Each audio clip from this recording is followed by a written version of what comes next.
sanadahan u dambeeyey dad tiro badan oo 300 milyan oo qof gaadhaysa ayaa kusoo biirtay caalamka cryptocurrency-ga kuwaasoo ay ka mid yihiin dowlado iyo dad hanti leh iyo shirkada caana. haddaad jeceshahay inaad ka mid noqotid oo aanad garanayn qaabkaad u bilaabi lahayd, insha allah videogan ayaan kugu sharxi doonaa step by step sidaad u bilaabi lahayd, halkaad ka bilaabi lahayd, weliba strategigaad isticmaali lahayd. videogan walaalaha beginnerskan ugu talagalayaa, walaalaha advancekana waxay la tahay inay ka faa'iidi doonaan portfoliohasa loo qaybiyo iyo istaraatiijiyadaha kala duwan ee loo isticmaalo سوقا.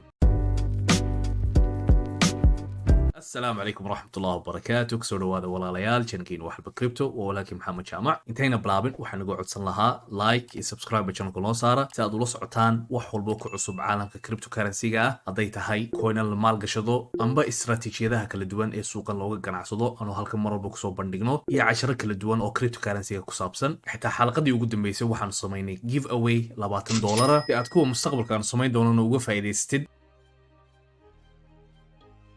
laabada horeysa oo qofka beginnerka ah ama qofka cusub majaalkan u qaadi kara waxa weeye inuu cilmiga soo barto horta suuqan kaga shaqeeya haddii ahaato fundamentalka ama technical analysiska. haddii kale qofkaasi qaladaad weyn buu geli doonaa. ta kaloo aan walaalaha cusub aan u sheegi lahaana waxa weeye inay taariikhda bitcoinka ay u asaasantay waa inay soo akhriyaan dadka ka dambeeya iyo teknolojiyadan la isticmaalo oo la yidhaahdo blockchain. qofku markuu asaasiyaadka uu soo barto uu fahmo qaabkay u shaqeeyaan waxani ayuu caalamkan bilaabi karaa.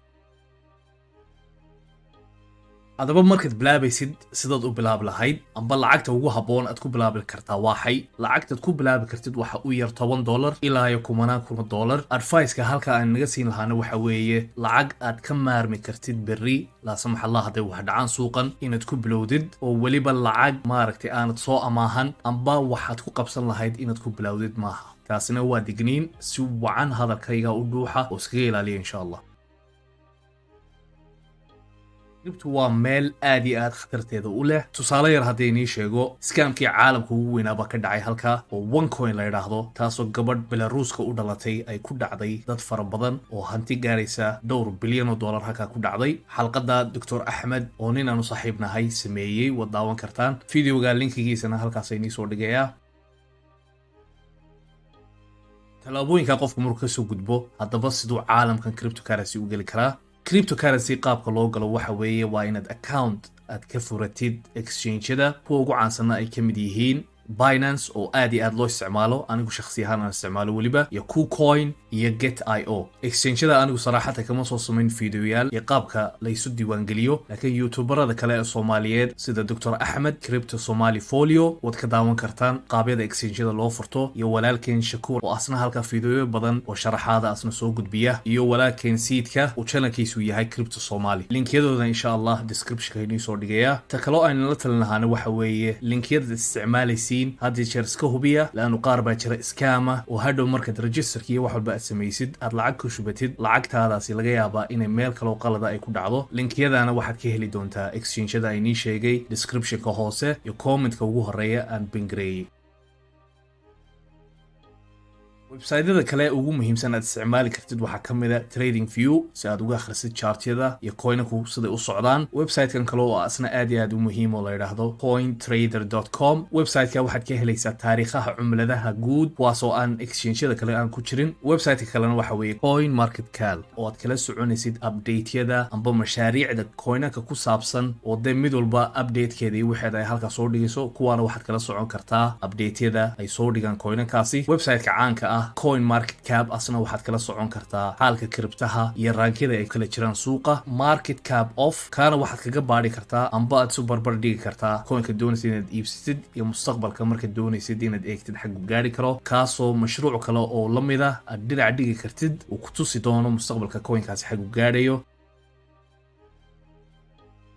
coinka markaad iibsatid dariiqada ugu wacan aad u safe garayn kartid ama meesha dhigi kartid waxay taa horta laba dariiqadood baa jirta. mid waxa weeye inaad u daysid exchange-yada, talabaadna waxa weeye inaad wallet aad la soo degtid oo kadibna aad u xawishid amba aad u transfer garaysid maaragtay coinankaaga. walaalaha hantida yar leh waxaan kula talin lahaa exchange-yada u daaya haddayna hantidiinu aanay badnayn, laakiin walaalaha lacag badan ay ugu jirto amba coinan badan oo maaragtay qiimo leh waxaan kula talin lahaa inay wallet ay ku shubtaan. wallet-yadu xitaa laba u kala qaybsamaan, mid waxaa la yidhaahdaa hot wallet midna waxaa la yidhaahdaa cold wallet. tusaalaha hore aynu soo qaadano hot wallet waxaa looga jeedaa laanu internetka bay ku jiraan oo khatarteeda ayay leedahay taasoo laga baqayo maaragtay in iskaamaradu amba haakaradu ay kaa xadaan hantida kuugu jirta hadday tahay exchange amba hadday tahay barnaamijyada maaragtay applicationada lala soo dego ee walletyada ah tusaale wacan aan ka qaadan karno applicationadana waxaa ka mid ah Exodus iyo SFP na waxay leedahay qayb la yiraahdo cold wallet oo USB do kale u eg oo qofku maaragtay hantidiisa ku soo raran karo oo qaybta USB ga ugu xawili karo cold wallet na waxa looga jeedaa wax online ka baxsan ayuu u dhigmaa laana waxaagay adaa haysta oo internetka ka saartay marka jihaas USB gaad soo iibsatidna waxa ku dhex jira waraaq ay kuugu qoran tahay private key wax la yiraahdo oo ka kooban 12 xaraf oo kuwa intaad ku qoratid warqad ay meel safe ah dhiganaysaa si aan lagaaga xadin hantida kuugu jirta qaybtii ugu xiisaha badnayd aynu soo gaadhnay taasoo istaraatijiga ugu wanaagsan ee lagu maalgashan karo aynu sharxi doono insha Allah tusaale haddaynu ka soo qaadano ninka billionaire-ka ah ee la yiraahdo Warren Buffett istaraatijiga uu isticmaalo aynu ku dabaqaynaa cryptocurrency lacagtaada guud waxaad u kala qaybisaa 65% iyo 35%. 65ka waxaad ku iibsataa coinanka wanaagsan ee mustaqbalka leh 35%kana waxaad u haysataa cash ahaan amba USDT markuu suuqu soo daato aad ku iibsan kartid coinanka oo marna DCA waxa la yiraahdo dollar cost average oo meeshaad ka gashay aad ku yareynaysid marka kalena suuqu markuu soo daato ay capital ku ahaanaysaa amba lacag ku taala waad ku iibsanaysaa coinankaasi markay soo dhacaan arin yaro digniin ay ni sheegay coinanka maal gashanaysaan horta iska hubiya inay xalaal yihiin amba xaraan taana waxaad ka eegi kartaan groupka Telegramka la yiraahdo Crypto Islam ugu dambeyntii hadaynu tusaale yar ka soo qaadano amba strategy-ga maaragtay 65 iyo 35 u maal gashan lahayd waxayna la talin lahaa inaana coinanka aad maal gashanaysaan aanay ka badnaanin 4 ilaa 5 taasoo horta ay muhiim tahay Bitcoin-ka iyo Ethereum-ka waa inaad wax ka haysataan anigu shakhsi ahaan waxaan u arkaa boqolkiiba konton maaragtay markaad boqolkiiba 65 aad u qaybisid inay ahaato Bitcoin iyo Ethereum oo ayaga la yiraahdo coinanka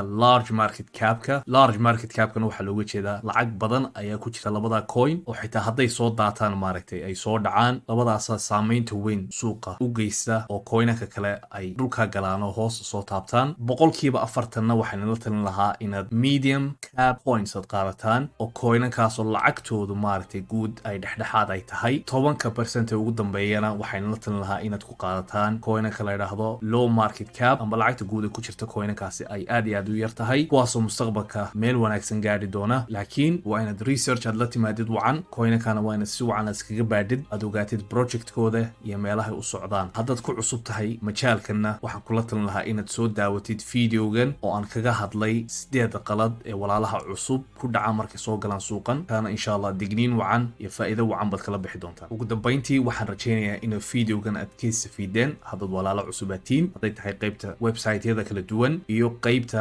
lacagtooda u kala qaybin karaan iyo strategy-ga aynu ka soo qaadanay Warren Buffett haddaad jeceshahay inaad ogaatid coinanka sanadkan loo malaynayo sare kacaan videogan halkan soo dhigay daawo khayr badan baynu rajeynayaa assalaamu calaykum wa rahmatullahi wa barakatuh